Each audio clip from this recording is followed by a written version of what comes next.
nataka kutuma ujumbe kwa makundi haya. Kundi lililojiita la Edward Lowassa, kundi lililojiita la John Pombe Magufuli.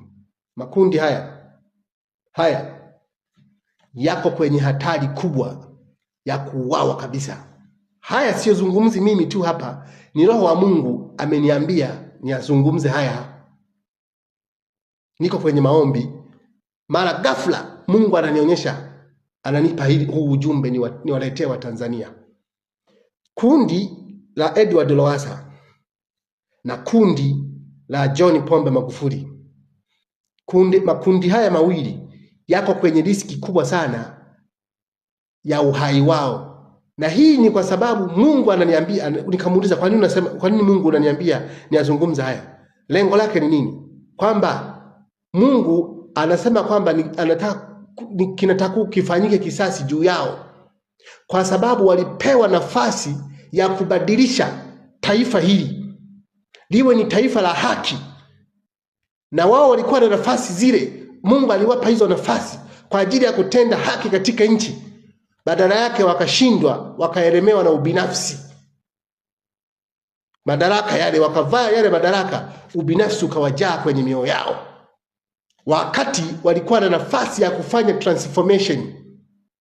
Hata watu wa haki waliopiga kelele kwa ajili ya kuleta mageuzi, kwa ajili ya kuleta haki katika nchi, wao walinyamaza wakijua kwamba wataendelea na vyeo vyao. Leo vyeo hivyo hawana tena. Hata walioonavyo wachache kama wawili hivi wapo hapo juu, kama wawili hivi hapo juu, hawa na wenyewe wako kwenye riski ya kuondolewa, kwa sababu walipata nafasi ya kuwatumikia Watanzania, lakini wakashindwa kuwatumikia Watanzania kwa ajili ya haki.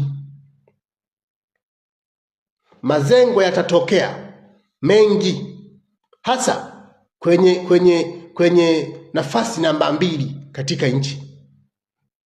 Mazengo yatatokea, na mimi nilimwambia kama mtumishi wa Mungu kwamba kiongozi unatakiwa uwe makini katika utawala wako, katika uongozi wako, toka akiwa katibu mkuu wa chama. Nilimpelekea waraka wa wazi na nikamwambia, lakini kwa sababu sisi mara nyingi waka tunaonekana ni watu tu wa kawaida wadogo, hatuna influence yoyote kwenye nchi, kwenye jamii, hatuna madaraka yoyote, tunaonekana ni watu tu ambao hatuna maana yoyote. Lakini mtu kama mimi ni mtumishi wa Mungu, nikikwambia jambo take note, siongeagi uongo, ni ukweli huo.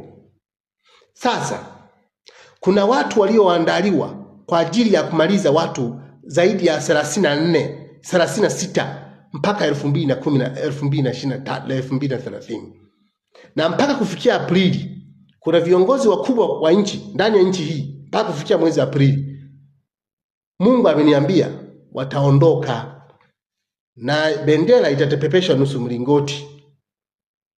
Nieleweni hilo na mnielewe. Na hii imesababishwa na nini? Kuna kundi fulani la mtu yule, ambaye ameamua ndani ya baraza la mawaziri kuweka watu wake 80%. Ameweka mle ndani ya baraza la mawaziri 80% ya watu wake wote, ili wakatetee rasilimali zake, ili wakatetee mikataba yake, ili wakatetee uporaji wa rasilimali aliyoufanya na ufisadi aliyoufanya.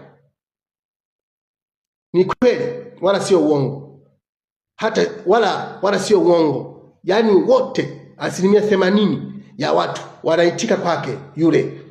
Na sio kwa nani, kwa mkuu wa nchi, wanaitika kwa yule mtu mmoja yule.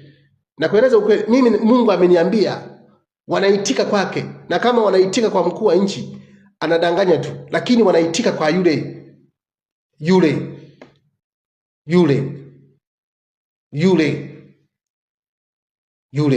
namba 4. Nafikiri mtanielewa tu, wanaitika kwa yule. Kwa hiyo hata humo kwenye baraza la mawaziri wamo tu, lakini taarifa zote yule bwana lazima azipate. na mijadala yote au hoja zote lazima zitoke kule ndio zipite, zijadiliwe vizuri kwenye baraza la mawaziri. Kwa nini? Wana kisasi. Kisasi cha John Pombe Magufuli alivyofanya kipindi kile alipokuwa rais, alivunja mikataba mingi sana na ulaji wao mwingi sana. Moja wapo alikwamisha ujenzi wa bandari ya Bagamoyo. Nadhani mnaweza mkanielewa. Alikwamisha ujenzi wa bandari ya Bagamoyo na mikataba mingi ya gesi. Mnakumbuka kule mikataba ya gesi ya Wachina kule Mtwara. Mikataba mingi alikwamisha, hata mikataba ya makaa ya mawe. Umeelewa? Hata mikataba ya uletaji wa mafuta. Umeelewa vizuri? Mikataba ni mingi ambayo aliikata.